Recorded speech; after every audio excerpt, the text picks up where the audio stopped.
Hi friends good evening এখন আমি বানাবো পায়েস কি কি নিয়েছি একটু দেখিয়ে দিই। এখানে আমি একটু কম এক বাটি মতিবাস চাল নিয়েছি, এক বাটি ভর্তি চিনি নিয়েছি, 50 গ্রাম কাজু বাদাম নিয়েছি, কাজু বাদামটা আমি হাফ হাফ করে ভেঙে নিয়েছি, 25 গ্রাম কিশমিশ নিয়েছি, 8টা ছোট এলাচ নিয়েছি, একটা বড় জামবাটির একটু কম এক জামবাটি গরুর দুধ নিয়েছি, ঝর্ণা ঘি নিয়েছি, আমুলিয়া গুঁড়ো দুধ নিয়েছি। চলুন এবার বানানো শুরু করি। প্রথমে গ্যাসটা জ্বালিয়ে নিলাম, গ্যাসটা এখন হাই দেওয়া থাক, কড়াইটা একটু গরম হোক। এটা মাঝারি সাইজের চামচের একটু কম এক চামচ ঘি নিলাম। এই ঘিটা আমার ভাসুর কলকাতার থেকে নিয়ে এসছে। কড়াই গরম হয়ে গেছে, কড়াইতে দিলাম ঝর্ণা ঘি,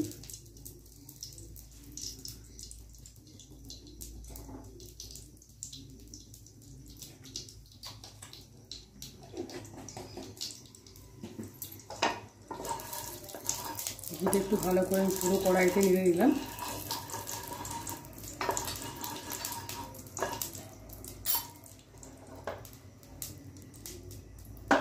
ঘি খুব ভালোভাবে গরম হয়ে গেছে, ঘিয়ে দিলাম 50 গ্রাম কাজু বাদাম,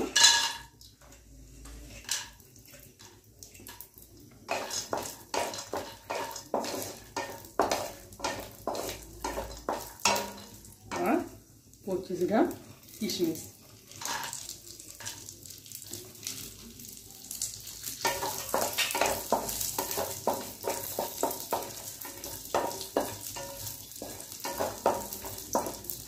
গ্যাসটা সিমে দিলাম,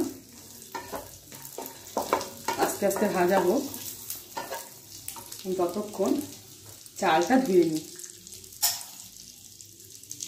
চালটা ওই 100 গ্রামের থেকে কম হবে।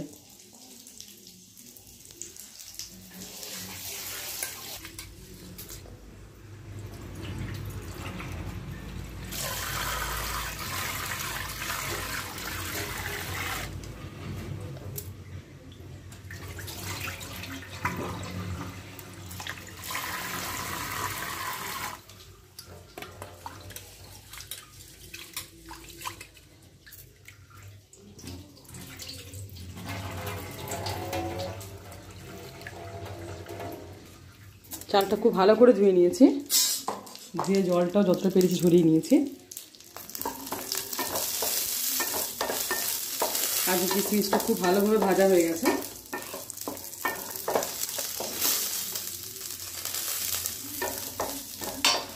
এবার আমি একটা থালার মধ্যে তুলে রেখে দেবো।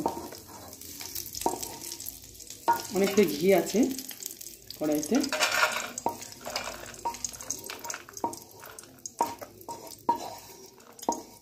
কড়াইয়ের থেকে আস্তে আস্তে করে নিলে অনেকটা সময় লাগবে বলে আমি এইভাবে ঢেলে নিলাম। কাজু কিশমিশ খুব সুন্দর লাল লাল ভাজা হয়ে গেছে।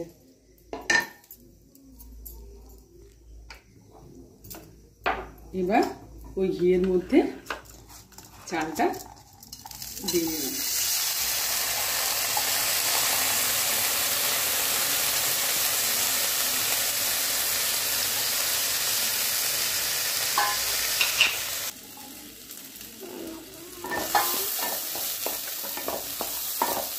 চালটা আমি একটু ঘি নিয়ে চালটা ঘি দিয়ে একটু ভেজে নেব, বেশি না 2 মিনিট মতো।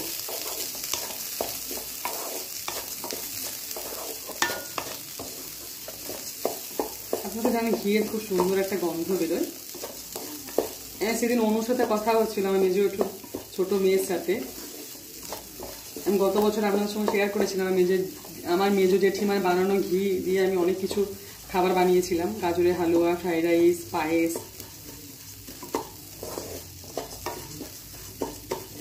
ঘিটা শেষ হয়ে গেছে, ওই জন্য আমি দিদিকে বলেছিলাম, দিদিরা যখন ছিল ডিসেম্বর মাসে, আমার ভাসুরের জন্য এই ঘিটা কলকাতা থেকে নিয়ে এসছে। চালটা ভাজা হয়ে গেছে, প্রায় 2 মিনিট মতো ভাজলাম চালটা। এবার দেব গরুর দুধ।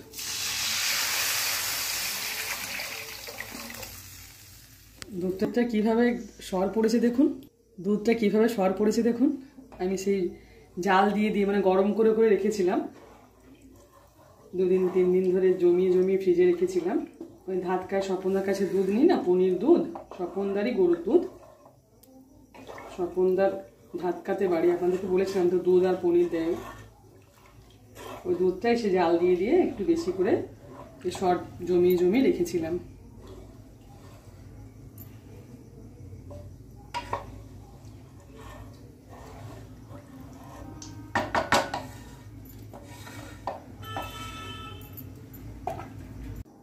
চালটা একটু সেদ্ধ হোক, আমি একটু ঢাকা দিলাম।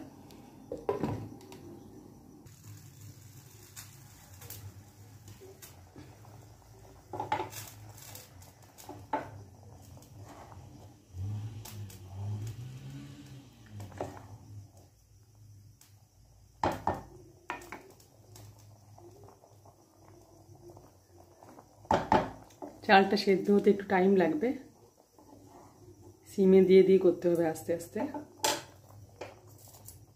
আরেকবার ঢাকা দিলাম।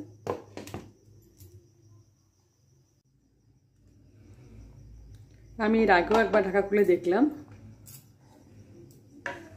সরগুলো, দুধের সরগুলো কীভাবে সাইডে সাইডে লেগে যাচ্ছে দেখুন। তা আমি একটুটুকু নাড়ার চেষ্টা করছি।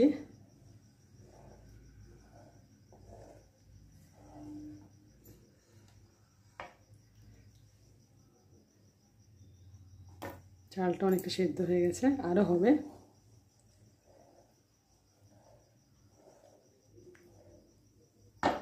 সিমে দিয়ে করছি, না হলে দুধটা শুকিয়ে যাবে আর চালটা সেদ্ধ হতে অনেকক্ষণ সময় লাগবে।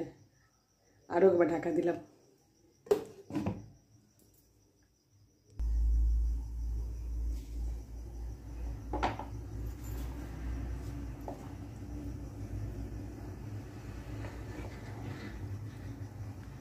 কারেন্টটা চলে গেছে, ওই জন্য না একটু লাইটটা কম কম লাগছে। এটা সে চার্জের লাইটটা তো, মানে কারেন্ট চলে গেলে জ্বলে, ওই জন্য এই লাইটটাতে একটু কম কম লাগছে, একটু অন্ধকার অন্ধকার লাগছে।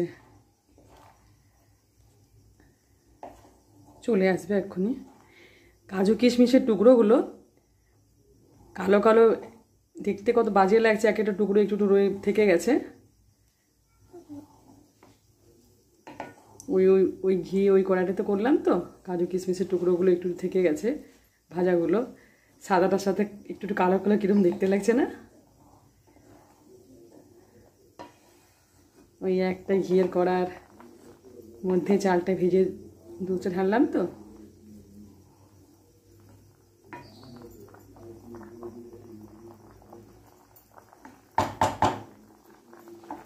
এতক্ষণ ধরে ফুটছে, তাও চালটা এখনো শক্ত আছে।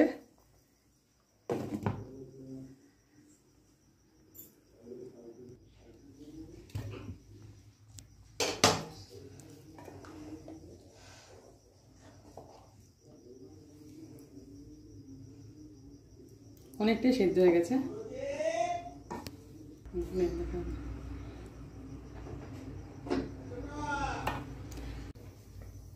আমি অনেকবার ঢাকা খুলে খুলে দেখছি, চালটা সেদ্ধ হতে অনেকক্ষণ সময় লাগছে। এখনো গলা গলা ভাবটা হয়নি, আরও একটু হবে। দুধটা কত কমলো দেখছেন? দুধটা এইখানে ছিল প্রথমে, এইখানে।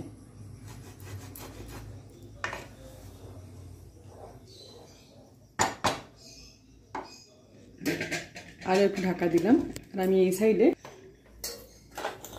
এই গরুর দুধের জামবাটিটার মধ্যে, যেটা দুধ ছিল, গরুর দুধ ছিল, ওই জামবাটিটার মধ্যে একটু জল দিলাম, এই 1 কাপের মতো জল দিয়ে, জলটা একটু গরম হোক, ততক্ষণে আমি চিনিটা দিয়ে দিই পায়েসে। বাটি ভর্তি চিনি দিলাম। মিষ্টিটা আপনারা আপনাদের আন্দাজ মতো দেবেন। রাজা বলছে আমি নাকি আস্তে আস্তে বলছি।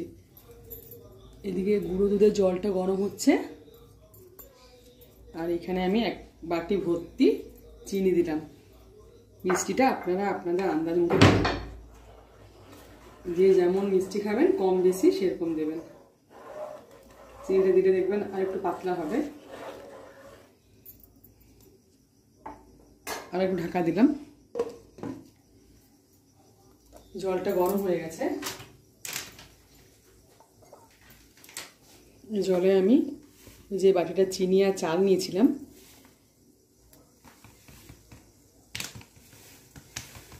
সেই মাপের প্রায় 1 বাটি আমুলীয় গুঁড়ো দুধ নিলাম। জলটা বন্ধ করে দিলাম। একটু চামচ দিয়ে গুঁড়ো দুধটা মিক্সড করে নেব। চিনি আর চাল যে বাটিতে নিয়েছিলাম সেই বাটির মাপ করে প্রায় 1 বাটি আমুলিয়া গুঁড়ো দুধ নিলাম। তাহলে একটু ঘন হবে আর খেতেও টেস্টি হবে।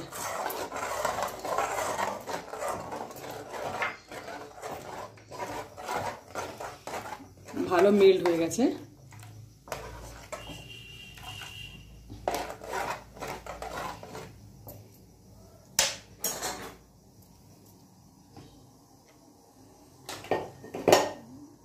এবার এই আমুলিয়া গুঁড়ো দুধটা যেটা গোলালাম সেটা পায়েসের মধ্যে ঢেলে দিলাম।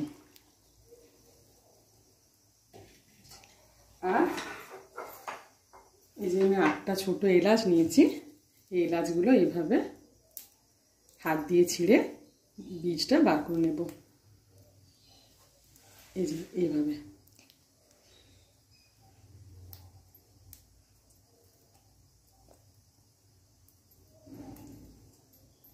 আমার কাছে এলাচ গুঁড়োও ছিল, কিন্তু এটাতে বেশি ভালো লাগে খেতে।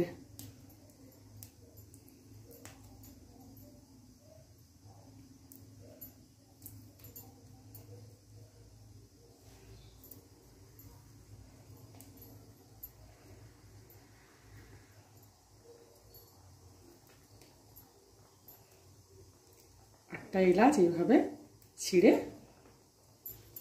বীজটা বার করে নিলাম। খুব ভালোভাবে মিশিয়ে নেব।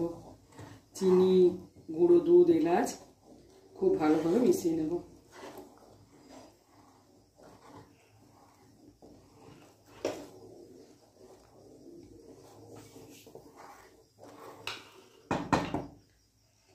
আরও ঢাকা দিলাম।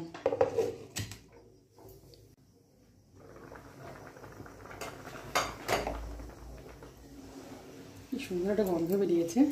এবার আমি ভেজে রাখা কাজু কিশমিশটা দিলাম।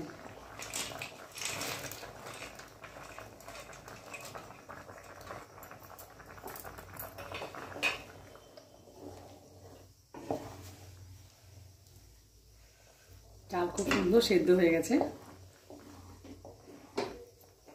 একটু ঢেকে দিয়ে রাখলেই তৈরি পায়েস। আরেকবার ঢাকা দিলাম। দেখতে কি অপূর্ব হয়েছে। ব্যাস, কালারটা আপনারা ফোনে বুঝতে পারছেন না, পুরো সেই ক্ষীর কালারটা এসছে, হালকা হলুদ হলুদ কালারটা এসছে। খুব সুন্দর কালারটা এসছে, আর গন্ধও খুব সুন্দর এসছে। ঘি, কাজু কিশমিশ, এলাচের ঘি আর কাজু কিশমিশ এলাচের তো দারুণ একটা গন্ধ বেরোয়, আপনারাও জানেন।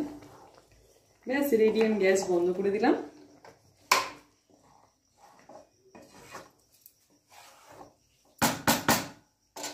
একটা কাঁচের বাটির মধ্যে ঢেলে নিলাম।